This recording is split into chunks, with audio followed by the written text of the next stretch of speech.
Welcome to O.P.O.P, the podcast, Operation Protect Our Peace. I'm Stacey. I'm Sarah. Tune into O.P.O.P as we expose all the hard stuff to get to the sweet stuff. You'll get the truth, plot twists, and the pivots you need to protect your peace. Life hits hard, but with God, O.P.O.P hits harder. Hey, Joy Stealers. We're coming for you. Hi, everyone. Welcome to O.P.O.P, the podcast, Operation Protect Our Peace. I'm Sarah. And I'm Stacey. And we are going to do Stacey's part 3 of her testimony. She's going to wrap it up and finish the story. Thank you so much, Sarah. All right. Thank you for tuning in to part 3. So picking up from right where I left off, in college, but now I met someone. So I had just moved on from someone that was awesome and let the wrong things make me think he was not the guy for me. And so fast forward, my brother gets married and I meet someone at the wedding. Yes, it was my sister-in-law's brother. And we immediately hit it off and connected. And after that, wedding stuff ends and he asks me on a date. And fast forward 3 years later, we dated 3 years and had a picture-perfect engagement, a dream beach wedding with our closest friends and family, which to this day I'm grateful for. There's always the good mixed in. And a lot of fun memories with the people who were there that some of them are no longer here. They're in heaven.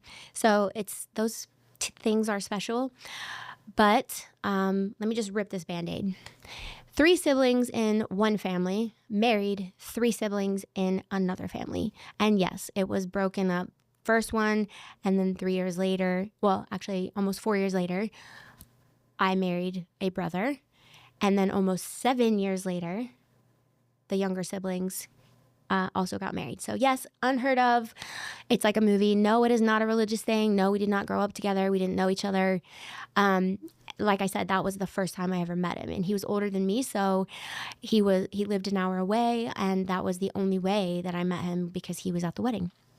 And so it was fantastic until it wasn't, because we were all super close and our families did everything together. And that is why in part 1, I mentioned what my story is and what it isn't, and that there's a sensitive family situation that I want to guard as best that I can and still be bold to tell my story. And that's all that it's meant to be. It's just sharing my pieces of the story, because let me go back for a second of a takeaway, which is really important. All the way back to my younger years, I mentioned this earlier. If I would have spoke up to people and said, I know, I'm not saying I want to drink, but what if I did? What happens to you? Like, ask all the questions about drinking. Ask all the questions about sex. If I had safe people to feel comfortable to ask them, to learn, to make better decisions about what I was going to do and not do, that would have helped me out later in life. If my ex would have adopted that, it would have saved a lot of pain and heartache in his own life, and then bringing me into a bad situation with him as well, which then led to obvious hardship when 3 siblings are married to 3 siblings. And then you go from being super tight and doing everything together. All of our holidays were amazing. Both sides were welcome. It was a godsend until hardship hit. And, so let me just say, okay, back up. The first hardship, we get married, his dad passes away, and actually our wedding was the last time he was okay. He died from brain cancer, and so hardship. I thought grief was the reason that things started happening. Now, our honeymoon was another big red flag. But again, I didn't know negative and hard things to look for, or what was normal, what wasn't. I didn't have any experiences. I was a virgin leading up to this. So I was super stoked. I was like, I waited. This is going to be the best thing ever. And we are going to have the best sex life ever, because I waited for this and I knew that that would be the case. Oh. From the honeymoon, he was not interested in me. He was not, able to have sex really. Yeah. And I was unable to understand that. And also I couldn't really feel like I could talk about it much because you don't want to embarrass your husband. So all these things are going through on my mind. Does he just not want me? So of course, as we're dating, we made out, but we didn't ever have sex. So the kissing and all the stuff. But once and he was totally into all that. So then when this wasn't, I was so confused and I'm going, what is going on? So, and for me, we built our relationship through the time we dated in, again, what I thought was going to lead us to the right path and that we would be good. Church together, Bible studies, premarital counseling, prayer together, you name it. And the trouble was, truly, there was never honesty from the beginning. So, takeaway. Honesty is just the best policy. Yeah. Because it's often spoken that honesty will get you bad things, because if you're honest, then blank, blank, blank, you fill in the blanks of whatever fear comes with that. When truly, honesty is the saving grace in all cases, because it, A, allows somebody to get to choose you for you and your hardships that you're facing, or choose to not get involved. I didn't get that, and I was already married. So, obviously, depression, there really was grief going on. So there's always this like truth mixed in with things that weren't brought to light. Right. But how do you know? You don't know until you know. So the grief and depression, weight gain, fear that crept in, those ended up being some truth and ultimately a cover for years of bad habits, addictions, and secrets, which always go hand in hand with lies. So fast forward, I think we're having this Hallmark beginning, and it started off on a bad note, but here we go with the not talking. I'm a newlywed.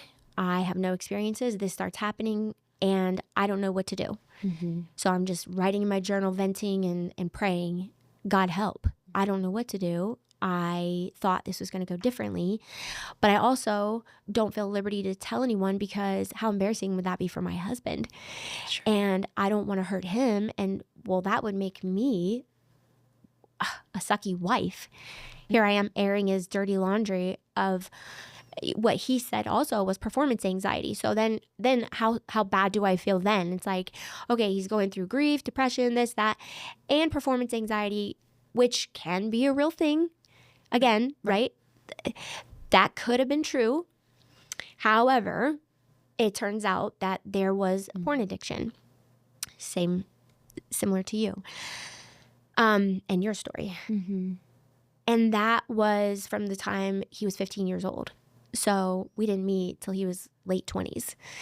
So, and that was never told to me. It wasn't told to anyone. So he was struggling with that a long, long time before I even came into the picture. So that makes a lot more sense as to why all those things I mentioned of we need to teach people the result of pornography, because it really, really takes a toll. But he chose not to speak up, because if he would have, as a kid, maybe he could have gotten help. If he would have been honest about it becoming an addiction, maybe I would have avoided the marriage. Sure. If he would have been honest then and truly willing to get help, then maybe we could have worked through it. And then there wouldn't have been all the heartache and the divorce. Yeah. Because my desire was to stay married forever, and it was almost 10 years. So this was at about 6 years in that I found out. And actually, that friend I mentioned whose younger sister passed away, she lived with us for about a year. And I had to ask her to leave because she got involved with the guy, and it was putting strain on our home and peace. And I was like, I can't do this. So I had to ask her, even though I love her dearly, hey, you can't break the rules. You're going to have to go somewhere else. Can you Clarify what you mean by she got involved with a guy. Oh, she got involved with a guy. She was in high school at the time. She Okay. was a senior in high school. She got involved with a guy who was bad news. Oh, okay. Yeah. Thank you. Thank you. And I'm only saying that because before she left, she said, Stace, I know that I deserve this because I have taken advantage of the situation. So I'm going to go. However, I need you to know that I found porn on your computer and it was not me and it was not my boyfriend. So she was implying it was my husband. And I was like, what? Wow. You know, this was my first ever hearing of anything like that. So of course, I'm thinking it through going, well, 6 years. Hold on. Why would she say that? She's got no skin in the game anymore. She's going to move out. So why would she say that unless it was true? So I guess I will ask my husband because that doesn't sit right with me. And when I asked, I did that night, it was the beginning of the lying to my face, which was, I mean, it had already been lies. I just didn't know. And again, it was used against me. Are you kidding me? You know, they're teenagers. Are you going to let a teenager come in and ruin our marriage? And I would never do that. That is not me. Of course it was him. He's involved in other bad things. I would never do that. Sure. So of course, then I'm kind of feeling bad for even bringing it up. Right. Like he probably thought I was thinking it was him. Mm-hmm. And so, yeah, that began the lies straight to the face. So fast forward 4 years later, it's already been tough. I describe it as a heaviness that I had pretty much the whole time. Mm-hmm. And I was striving and trying and, you know, we were doing counseling and off and on, right? Like then I would go do it myself because I was just like, I just need an outlet or a safe place, somebody to say, is this normal? How do I do this? Mm-hmm. And then I was breaking and I started to tell people and have the courage because what I learned is all people have a breaking point. It's just a matter of when. Right. So I was feeling like I cannot take much more of this because there would be no talking. I would cry and say, why is it like this? And it wasn't just sexual. It was many things. Yeah. There was financial frustrations. There was, and that was a side note. I trusted him to manage the finances because he said, I feel like crap about myself because, you know, I don't make as much as other people and blah, blah, blah. And so he got me to let him handle the finances. So it was less stress, quote unquote, for me, just so I wouldn't pay as much attention. Now, I didn't want to be a complete idiot, so I would do check-ins and say, I know these are all the bills. I know these are the amounts. Show me that they're paid. And he would do all of those things. And even for things that we were paying down, he would show just enough that it was dwindling, but it would always feel stressful. Like, why do I work 2 and 3 jobs and you work full time and there's never enough? We never get ahead. It just seems like it disappears. I would say that. But I never in a million years expected, you just never think that your person you trust with your whole heart will take advantage of you. Well, I would suggest a credit freeze on all accounts. Yeah. Even because when your spouse knows your social security number and they're willing to use it, I learned that they can if they have. So yeah, we'll get into this in later episodes, but that happened to me, and it sounds like maybe you too. Yes, it did. So, but fast forward, and I was just crying out. So I didn't know any of this at the time, right? And so it's 6 years in, find out, I think it wasn't him. So almost 10 years in, and I am at my wit's end. I start really probably annoying my friends because I was just crying to a few best friends saying, I just don't know what to do. I can't take this. It's frustrating. Mm-hmm. It's always the same. Nothing changes. Right. And I'm just thinking, well, I'm going to live the rest of my life. And I started praying, God, please give me the truth. Please. I need the truth. Is this the truth? And the first thing that happened was he actually confessed to me that he had a porn addiction. And as quickly as he admitted it, he withdrew. It's like the hold of the enemy was like, Here's your chance. Break free, get healthy, and you can heal from this. But as quickly as he said it, he withdrew and hid it, and that was it. And it was right back to the dark space. Yeah. And then, still praying, please give me the truth. The next thing that popped up was little weird charges on my account, just feeling I should look one day. And then calling the bank, finding out about an offshore gambling account. And I'm going, wait, what? So even though the porn thing came to light and I was super bothered, to me that wasn't a lie because he told me. Right. He did finally say something. I knew he told me a lie when the girl had told me. So that is what I was wrestling with. But then I still felt like there was more, and I really needed the truth. So that was the second thing, and that was the first time I got a blatant lie to my face, where I gave him a chance to say, do you know what these are? Now, obviously he did. He said, absolutely not. I don't know what they are. I don't know what they're for. And so I gave him a chance. He didn't take that. And so I experienced, wow, he will lie. He is lying, and he's really good at it. He didn't even bat an eye. Yeah. So I realized that. The next few days go by, and I set up a counseling session with our pastor because, again, I was trying to lean in. Like, this feels like it's breaking, and I don't feel I can recover from this betrayal and this, like, all of these things. What the heck? And that was just that beginning. So I decided, okay, well, I'm still going to lean in and have a neutral party for going to see if we can work this out. But he's going to have to own it, tell me what the heck else is going on, and have remorse for what he's put me through all this time, and want to be different. Yeah. And actually start doing that. So that was the plan. Before that meeting happened, I went home that day, and due to his work schedule, he slept during the day. So we were already in a bad place. So he was in another room that was close to our office. I had prayed in the shower crying, God, help me. I don't know what to do. I need the truth. Yeah. Please show me the truth. I kept saying that simple prayer. And I had an audible like you did. I heard words whispered, but loud, that said, go check the office now. And the now was like, like now. Yes. And it was so abrupt, and so I had to do it. I didn't get dry. I literally I had a sweatshirt and sweatpants there, no shoes. Wow.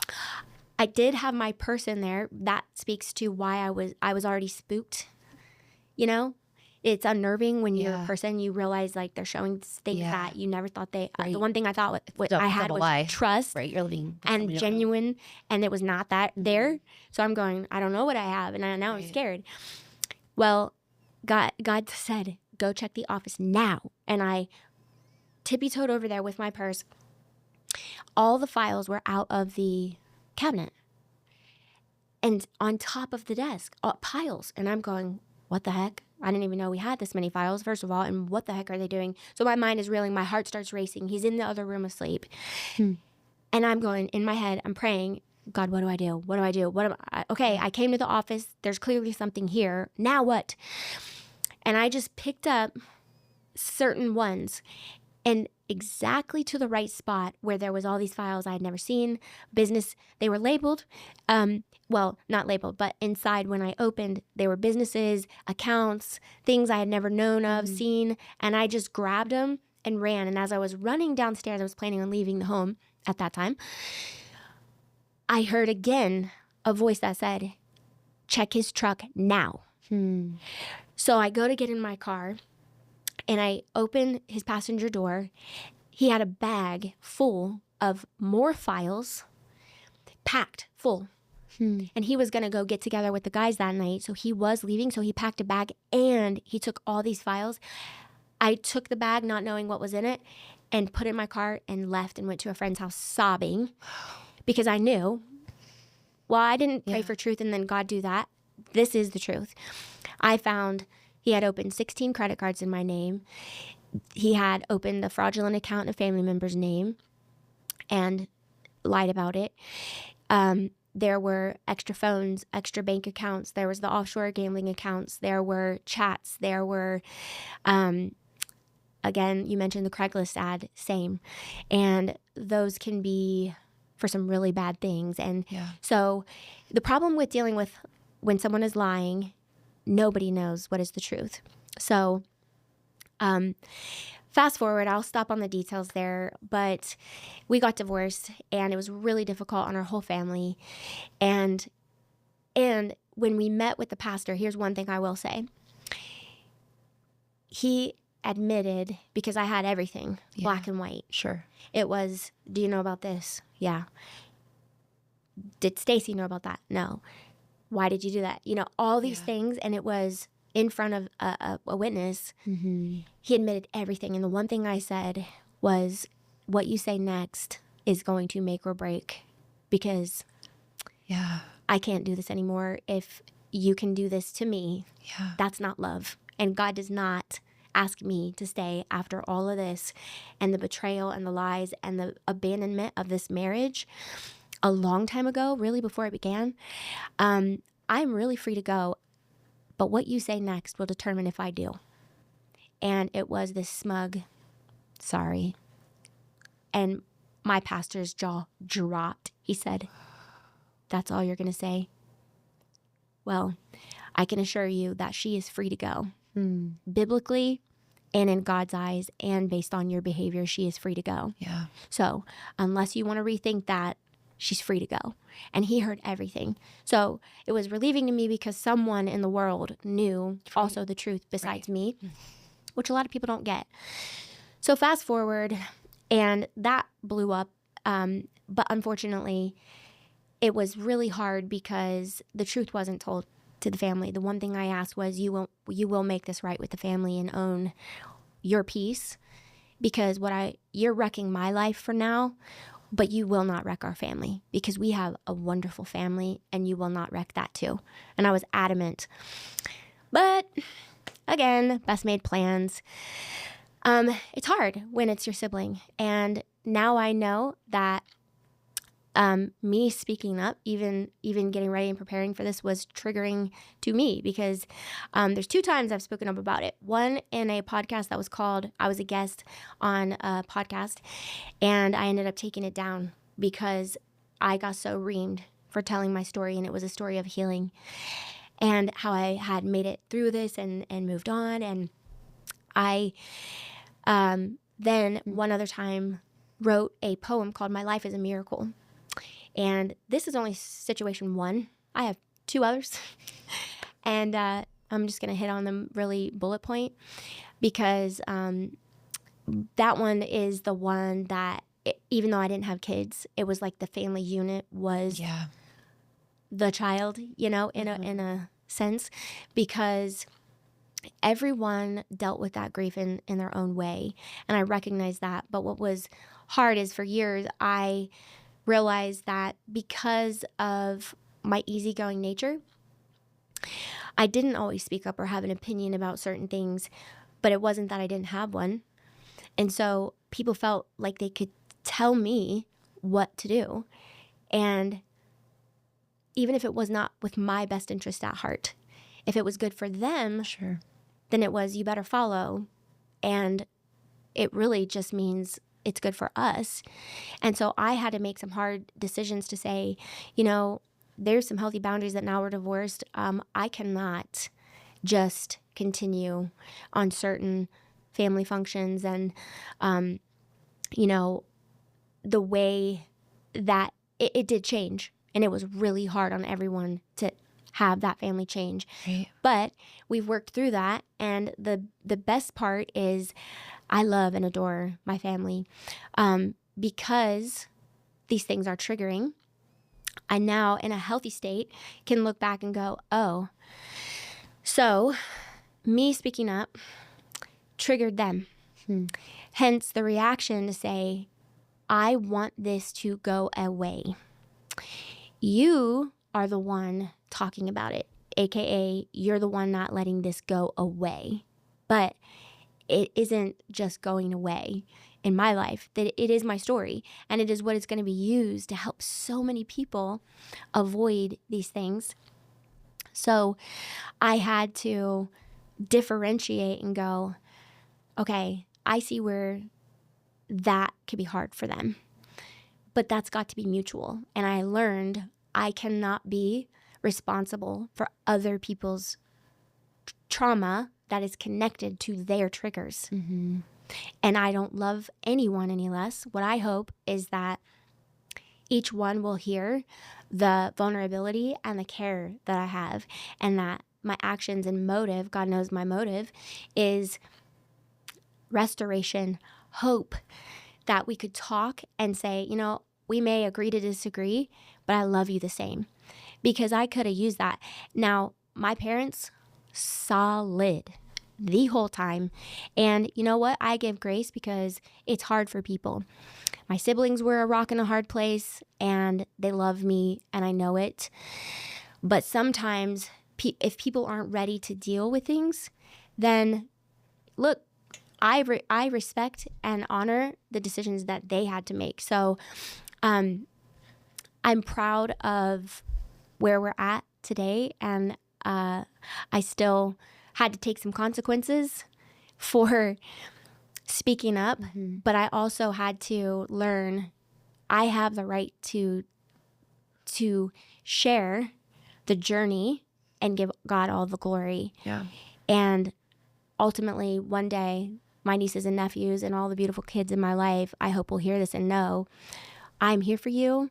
I love you the same, and nothing can tear us apart. And one day, really the root of all of this is one day, any time if life hits you in the teeth, you will be loved unconditionally. You will not be held to a, if you don't do what I say, then I'm going to cut you off.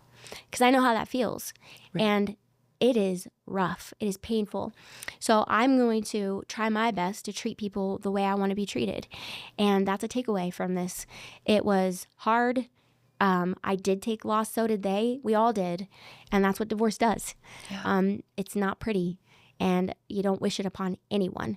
But at this point, healed in my life, I know that, and again, there's 2 more to talk about. So those are going to be other episodes, I think. Mm-hmm. But the takeaways being, you can get through really hard things. And when you put your faith and focus on the verse, it's Proverbs 11:25 that says, those who refresh others will themselves be refreshed. So good. And you remember that your situation seems so big when you're in it, and other people have so much going on. So if you can't get your mind off of your situation, take it and think of how you can help somebody else, what you can do for somebody else, and all of a sudden yours doesn't seem so big. Mm-hmm. So I think that's where we're going to wrap up episode part 3. Part 3 of my story. We might have a part 4 and 5. So we're just going to go with it. That's great. Thank you so much for sharing. You're welcome. A lot of hardship, a lot of hurt, a lot of pain. And thank you for sharing and being vulnerable, and especially with the repercussions that you may have from sharing. And so I know that was hard and heavy to do tonight. So thank you for speaking up and out about what happened in your life and about the truth. You're welcome. So the heart of it is that anybody who's dealing with these things that or going through it, that you could be encouraged. Because even though the story can be heavy, it's like, yeah, that's reality for a lot of people. But how can we take that and see what's on the other side of it? Yeah. So again, that's what I meant at the beginning by I'm here to help you have a smile. Yeah. And O.P.O.P it. Absolutely. All right. Well, this is, instead of part 3 and final, this will be part 3. Yeah. And tune in for next time for part 4 for the next section of Stacey's story. Thank you so much. This is O.P.O.P, Operation Protect Our Peace. Hey, Joy Stealers. We're coming for you.